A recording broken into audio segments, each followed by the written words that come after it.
Now, Channel 3 and CT Insider present a CT22 primetime special, The Race for Governor, a conversation with the candidates. Good evening and welcome to this special Thursday primetime edition of CT22. Tonight, we're doing extended interviews with each of the major party candidates for governor. Republican Bob Stefanowski is here for our first half hour. Governor Ned Lamont joins us in the second half hour. Joining me to ask questions is Channel 3's chief political reporter, Susan Raff, and Dan Haar, columnist and associate editor with CT Insider and the Hearst, Connecticut newspapers. We are political partners this campaign season.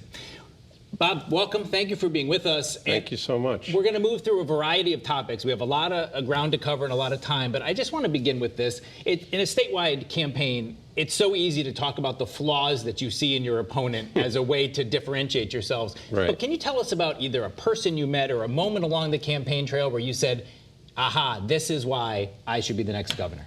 Yeah, I would go back to the event we had in New Haven. I grew up on Dixwell Avenue in New Haven. We went to the grocery store that I used to ride my bike to, actually a pharmacy. And there were press everywhere, and a man walked up to me and he said, I need your help. He said, I really need you to be governor. I said, well, why is that? He said, well, you know, Governor Lamont was here 4 years ago. We haven't heard from him since. And I need to, this is the man talking, I need to decide whether to walk into that grocery store and get prescription medicine that I need right now, or I can feed my family. And I got to tell you, politics is a rough business. There's a lot of attack ads, but when you meet somebody like out on the trail that is literally trying to decide between eating and prescription medicine, and we're sitting on $6 billion, which I'm sure we're going to talk about today, of surplus, it's time to help people. It's time to give some of that money back. It's time to have some empathy for people. It hasn't worked over the last 4 years. That's why I'm running. I grew up in New Haven.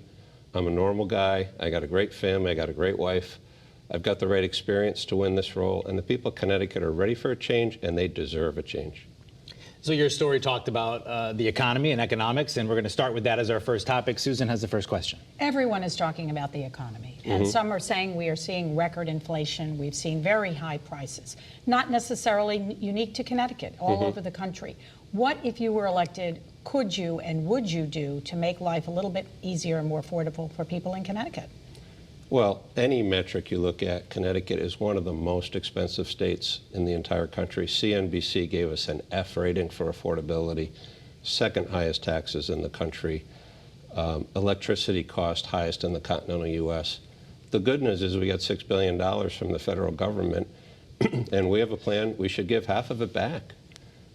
It is a rainy day right now. Charlie Baker just did it up in Massachusetts. Why do we need $6 billion to manage through a recession? You know, the next couple weeks for me, this is a job interview. And the people of Connecticut need to decide whether they want to make a change. I work for them. And this money up in Hartford, that's not the governor's money. That's the people of Connecticut. So I think we need to give some of that back. We have a plan called Connecticut First. Fight inflation, reduce state taxes. Let's lower the sales tax. I don't know if people realize, but on December 1st, the gas tax is coming back. All of a sudden, conveniently after the election, this gas tax comes back. We should not only do that, we should eliminate the grocery receipts for another year. We should lower the tax on diesel. We have a HUT tax, a highway use tax, that's coming in January 1st that Governor Lamont intends to sign. You know what's going to happen, Susan. The stuff in the back of the truck, the trucking company is not going to absorb that. They're going to pass that on to the cost in goods and services. And what's amazing to me is we're doing all this at a time when we have billions of dollars in Hartford. People are struggling out there. People are eating through their savings right now. You know what? Because they can't afford to stay current with the property taxes and the utility costs and gas prices, so their savings are dwindling every single month. We need to give some of that money back. We need to have some empathy and realize what people are going through, instead of putting politics first and claiming that everything is great when we know darn well it's not. Bob, I want to stick to the economy for now. We are going to get to where is all that money going to come from when the recession hits and when 2024 hits. But for now, let's stick to the economy itself and Connecticut's growth or non-growth. Most or all of the data points we see show that Connecticut is growing slowly, even with the decline of 4.7% in the second quarter. Our poll, our WFSB and Hearst CT Insider poll, showed that even Democrats say, no, it isn't growing. Right. What gives with that? What do you not believe that the economy of Connecticut in 2022 so far is actually growing slowly? Well, first of all, you know, statistics are great, but you can pull out anyone to show anything that you want. That's the problem with statistics. What I go by, Dan, is what the people of Connecticut tell me. I have not met one person, not one, that thinks this economy is growing. I have not met one person that thinks crime is down. I have not met one person that thinks the infrastructure is better than it was 4 years ago. I rarely meet a person that thinks they're, as a parent, they've got more of a right to raise their kids than they had 4 years ago. And, you know, I tell people on the campaign, if you honestly think all those factors are better than they were 4 years ago, vote for Governor Lamont. But I'll tell you, we can do better. I'll tell you, I'm an example of how we can do better. Grew up in New Haven, went to the public schools, terrific family, and I'm ready to give back to the state. We have to stop living with somewhere between poor to mediocre performance. Maybe the economy's growing at 0.1%, but does that really matter? When we've got a 4% unemployment rate and people are trying to decide between buying prescription drugs, people are filling their oil tanks halfway full because they can't afford to fill the whole thing. We have to realize we have a problem, political year or not, election year or not. We have a problem, and it's unconscionable, absolutely unconscionable to be sitting on $6 billion while people are suffering. We're going to give it back. I want to follow up with Dan's question, and that is, you know, whatever numbers that you look at, right? So you can say in the last couple of years, but if you look back over the past 2 decades, Connecticut's economy has lagged and maybe underperformed compared to other states. So long term, what type of things can happen? Not short-term fixes, long-term. We need to create jobs. And you know, I don't think Democrats want any harm to the cities. I think they actually do want to help the cities. The problem is the way we go about it. In my humble view, Democrats in this administration have created a sense of dependency in cities. And we should support everybody we possibly can. We may need more funding for education and support payments. But my goal is to create independence and give people jobs and have them be able to grow out of this. My goal is to have education follow the child so that you're not trapped. Follow the parents so that they can, education funding follow the child so that the parents can decide the best place for their kids. We need to get the schools back to teaching reading, writing, arithmetic, the trades. College is not for everybody. It's for, my girls went to college, that's terrific, but coming out of school with debt, the trade schools are producing fantastic candidates. They're getting 5, 6, 7 job offers. We need to reinvest in that.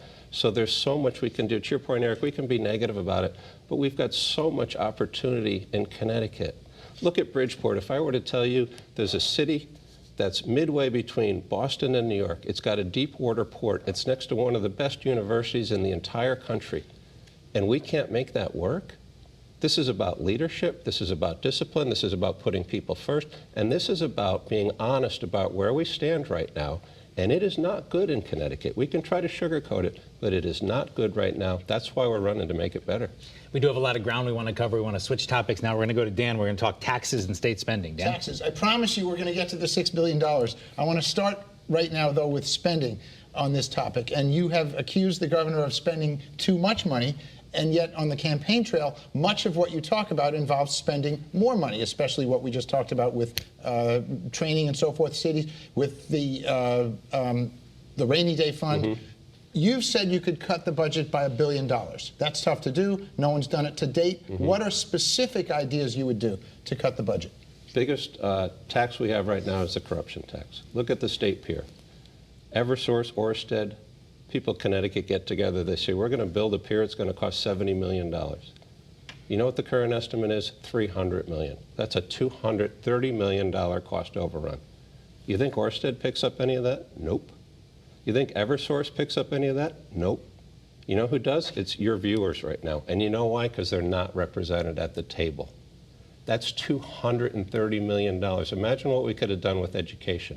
Imagine what we could do to get the cost of health care down.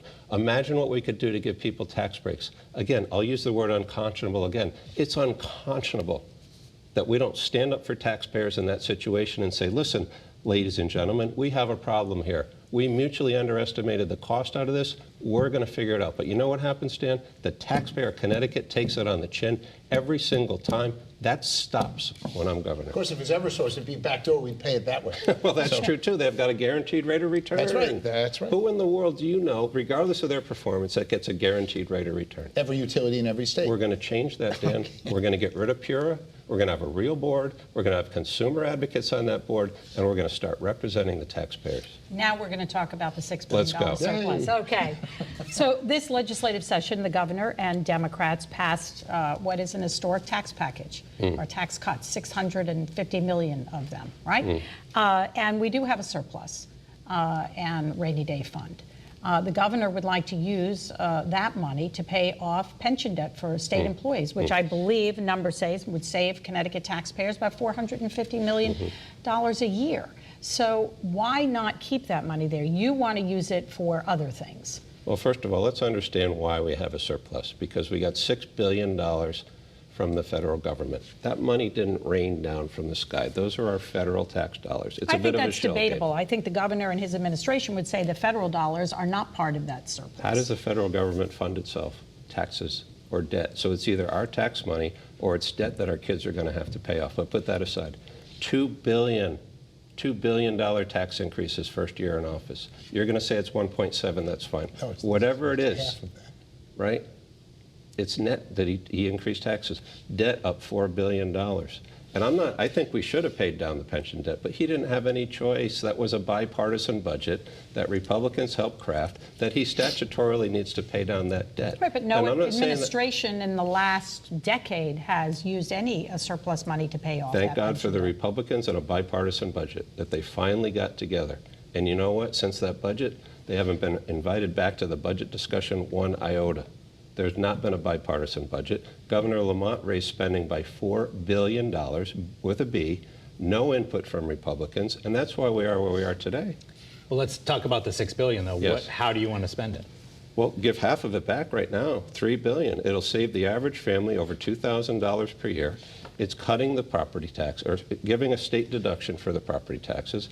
It's cutting the sales tax. It's giving another year of relief on the gas taxes. It's eliminating the HUT tax, the highway use tax, which is going to be inflationary come January 1st. It's paying off the unemployment loan that is struggling small businesses right now. Almost every other state in the nation used COVID money to pay off that unemployment insurance loan. We haven't done it. Meanwhile, Governor Lamont's running. He was in Madison the other day giving away free sidewalks, right? I love Madison. I live there. We don't need free sidewalks. That person at Weisel's drugstore who wants to feed his family needs the money. Dan? And who did he run into? My wife. That's great. I wish she wasn't happy. That's she was great. in a boutique shopping. I just want to clarify, you agree the $6 billion isn't sitting somewhere. $4 billion went into the pension funds last month, and $2 billion is the projected for this coming year. But looking ahead to 2024 and 25, bipartisan or nonpartisan budget analysts say that we're going back into the red. We can try to retrade the number, right? When Governor Lamont was bragging about the surplus, it was $6 billion. Once I challenged him to give half of it back, and all of a sudden it's $3 billion. You wrote an article on June 15th saying the budget surplus is $5.6 billion. Governor Lamont's own head of OPM says at the end of this fiscal year it's going to be $6 billion. I don't know what to tell you, Dan. I just go by what I can't wait till I'm behind the counter up there in that desk and I can actually figure out what it is. But I got to take what the governor says on face value, and we should give some of that back. We're going to see you with a green cashier hat. But I do want to ask the question, how do you justify permanent tax cuts when the bipartisan analysts say that we're going to be back in the red in 2 years? Now we're good. 2 years, we're not. How do you then cut And what is taxes? more a rainy day? There's a rainy day now. How do you know? We can have another rainy day, and then we will have nothing. I think it's, again, I'm going to use it for the third time. I think it's unconscionable when people can't feed their families to wake. I don't know how the governor does it. Wake up every morning, look in the mirror, know he's sitting on $6 billion of your viewers' money. I don't care. It's an election year. I'll just keep it and say that it's Laura. That's what he's doing, Dan. You have to realize that's what he's doing, but the permanent and it's tax wrong. cuts, the permanent tax cuts, can you justify those given that when we look 2 years out, the pandemic money runs out, the economy is in recession, we need those taxes to run the government? Let me ask you this. We've been raising taxes for the last 12 years under Democratic governors. We have the second highest taxes in the nation. There's only one economy in the entire country that's worse than ours, Wyoming. We need to reduce taxes, incent companies to come here. I can't tell you how many small and mid-sized businesses I've met across Connecticut that are going to North Carolina or Florida because the tax rates are lower, the property taxes are lower, and the land is cheaper. We are going to spend ourselves into being the next California if we're not careful. We have to start chipping away at it. Luckily, we've got the money to do it because we got it from the federal government, and we need to start to stimulate this economy. We're the only state in the entire country that hasn't recovered the jobs from the Great Recession. So even if you don't love me, right? Even if you don't with everything that I stand for, why wouldn't we try something different? The hardest part for me is people are used to seeing Governor Lamont on the screen. I get it, he's an incumbent, they're hard to beat. But I need people to take a bit of a chance and say, 4 years hasn't worked, 12 years hasn't worked, 40 years of a Democratic legislature hasn't worked. This seems like a good guy who grew up in Connecticut. He's got some different ideas. I'm not sure it can get any worse. Let's give it a try. And I'll tell you, that message is resonating. We talked about the calculation of the $6 billion and different views on how we get there. One topic that certainly has different views depending on which candidate you talk to is crime and where things stand in Connecticut. Susan's going to have the first question on that topic. Right. I think crime is important to all of us, and we did see a spike in crime during the pandemic. It's something certainly that a lot of Republicans are talking about, and yet the data that came out earlier this year shows that crime overall is down when it comes to violent crime and when it comes to property crime. So with that, people are concerned about it, but I'm not sure it's to the level that you may think it to be. And what do you suggest we do in a state like Connecticut to improve the safety in our communities? Hartford's about to have the highest homicide rate that they've had in 20 years, 2003. Rape, 23% up. Cars being stolen, catalytic converters being stolen. I haven't met one person in this entire campaign that says they feel like crime is down and that they feel safer. What are we going to do about it? Number one, we're going to support the heck out of law enforcement. I sat in that funeral. Actually, I stood in that funeral last Friday for 2.5 hours. And when you see that family walking in with kids, it breaks your heart. And we need to support our law enforcement. We need to reverse large portions of that police accountability bill. There's a couple pieces that are good, body cams, but we need to reverse that bill. We need to spend more on counseling of kids. When a kid steals a car for the 12th, 13th time, you got to give them some counseling so they can get back on the right track. And to your point about that, and Dan's going to follow up with, qualified immunity and some of the police reform, but Connecticut lawmakers bipartisanly passed legislation which does create more accountability and tougher penalties for repeat offenders. Yes, for juveniles, requiring GPS monitoring devices. That was something that was very controversial that allows judges to do that. So to say that nothing has been done is not exactly correct. Susan, let me tell you, I was at Bridgeport last night talking to officers, and you know what they say happens? And so Governor Lamont increased the amount that you can hold them by 2 hours. He put GPS on. That's fine. I'm not saying it's right or wrong. You know what happens 5 times out of 10? They bring the kid home, he walks inside and he waves and he says, see you tomorrow. So we can talk about statistics, we can talk about theory, but this is what's happening on the ground. And you know what? It's not right for the people of Connecticut, and it's not right for that kid. Because when he steals that 14th car, there needs to be some consequences. Not going to jail forever, not going to, but something in the middle. And again, we have $6 billion. You're going to tell me it's less, that's fine. We have billions of dollars to help these kids. And you know why we're not doing it? Because it's an election year, and that's wrong. I want to make sure we cover enough topics. I want to get quickly, this is Dan. just a quick question on that topic. You had a very emotional ad this week with the wife of a police officer who was injured on the job, shot. Yeah. And are there any instances, that's about the police accountability bill, which either does or does not make it harder for them to do their jobs. Are there any instances when you believe immunity for a police officer from prosecution or a civil suit should not occur? Absolutely. We need to hold bad cops responsible. You saw what happened in New Haven with that person not seatbelted, slid up to the front of the van. But this is 1%, even if that. For the 99% of the officers that are putting their lives on the line for us, we owe them every ounce of our respect. Governor Lamont got a 97% vote of disapproval from his own state troopers. That's never happened in the history of the world. We've got the Hartford cops down 100 officers. We got New Haven cops down 100 officers. We got Bridgeport cops down 100 officers. And you know why they're leaving? Everybody who can retire retires, and the number of recruits is down. Certainly it's pay. Certainly it's a little bit of qualified immunity. But you know what the biggest issue is? Respect. And in my humble view, this country and our state has lost respect for law enforcement. We're going to bring it back. They just said they're down 400 officers in the state trooper. You know how big their graduating class was 2 weeks ago? 37. It's somewhere between sad and laughable. But not a Connecticut, not unique to Connecticut. All over the country, there's a shortage of law enforcement. Well, in Connecticut, I know it's because of the police accountability bill, because when I talked to them, and it happened to magically start when Governor Lamont passed that bill last year. We need to trust these officers. They're working for us. Dan, to your point, we need to hold bad actors accountable. I am fully for that. But right now, the balance is out of scale. Okay. Turning to our next topic, reproductive rights. Susan, you're first. The overturning of Roe versus Wade will affect millions of women and families across this country, and Connecticut lawmakers codified those rights. You've been on record saying that you would not seek to overturn any of that protection. I want to know, as a person, as Bob Stefanowski, how you feel personally about abortion and your proposal on parental notification. And what that really means. Is it a minor just telling their parents, or is that minor who may have been raped have to go to court and have to tell their story? Okay, so let's compare the positions on abortion. First of all, Governor Lamont should be ashamed of himself. He's been advertising. I've come out millions of times. I don't know how many times I can say it. I support a woman's right to choose.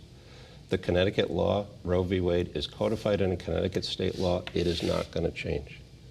Governor Lamont talks about Connecticut values. He's been lying about that position on TV, putting hundreds of thousands of dollars. He should be embarrassed of himself for lying to the women of Connecticut. That's number one.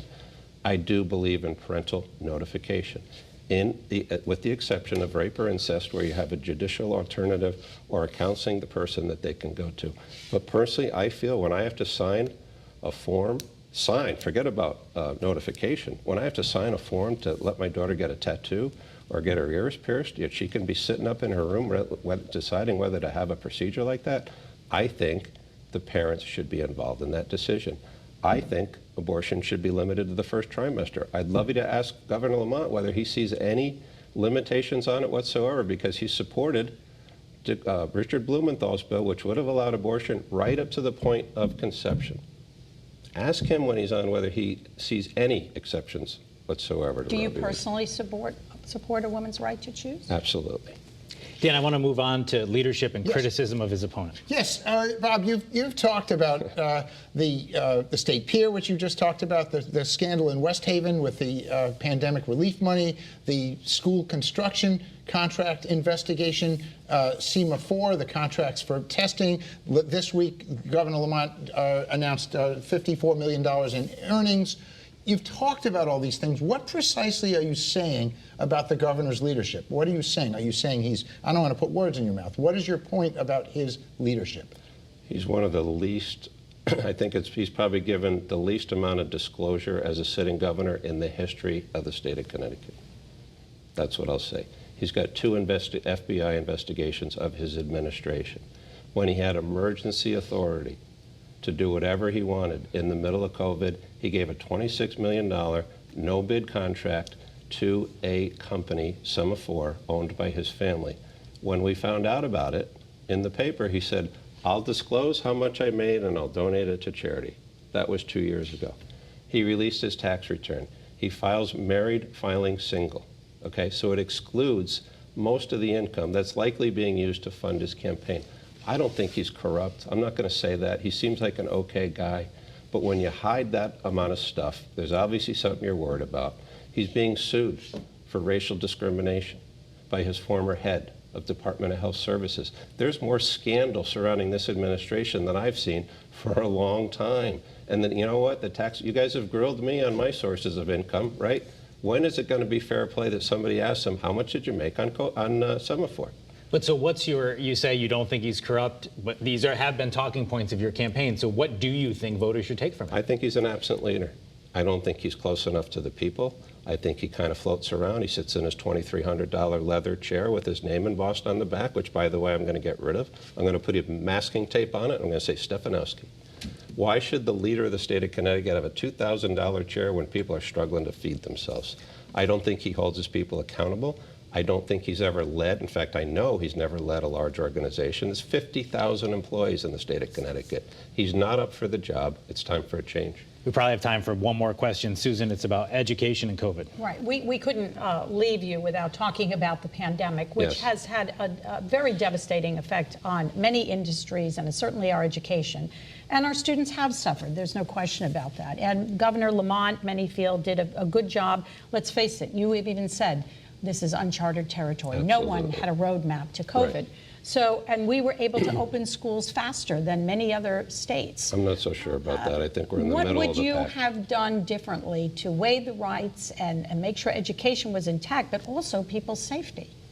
I think we used one size fit all, and the mistake we made was to not focus on the most vulnerable, which is the people over 65 in nursing homes. That's where 70% of the deaths have come from. We followed in Connecticut the same policy that Governor Cuomo did in New York. We put infected patients with COVID coming out of hospitals into nursing homes. That cost people lives. I'll give them the benefit of the doubt. There was no playbook, but you ask what I'd do differently. Right. Focus on that part of the population. Kids do not have as big an impact. We should have opened the schools earlier, in my opinion. We shouldn't be forcing kids to get a COVID vaccination. I'm vaccinated. My kids are vaccinated. I've got the booster, but I don't think we should be forcing parents across the state of Connecticut to put it on their kids. There's no COVID mandate for kids. Well, the drug czar came out and said it, and Governor Lamont was not real clear on his answer. He said he wasn't. He said not now, but maybe okay. later. And I said, blanket this verb of the vaccine will not be forced on parents. Ask Governor Lamont, ask him to give you a yes or no answer. We have about 30 seconds left. Yes. I want you to make your final pitch to voters ahead of Election Day. Again, if you're happy with the state of Connecticut right now, I don't know what to tell you. Vote for Governor Lamont. I've got new ideas. I'm a product of the Connecticut schools. I've had a terrific family here. And at this point in my life, I want to give back. We've got a plan to fix the state. We've got a plan called SAFE to make it safer for both police and people. We've got a plan to make the economy better, and we have a parental bill of rights on bobforgovernor.com. We're going to give parents back the right to raise their kids. We're going to keep kitchen table issues at the kitchen table, and I look forward to winning and turning this state around. Bob Stefanowski, the Republican for governor. We appreciate you being with us here on this special edition of CT 22. Appreciate it. Coming up next, the man who currently holds the office of governor in Connecticut, Ned Lamont, joins the panel after this brief timeout.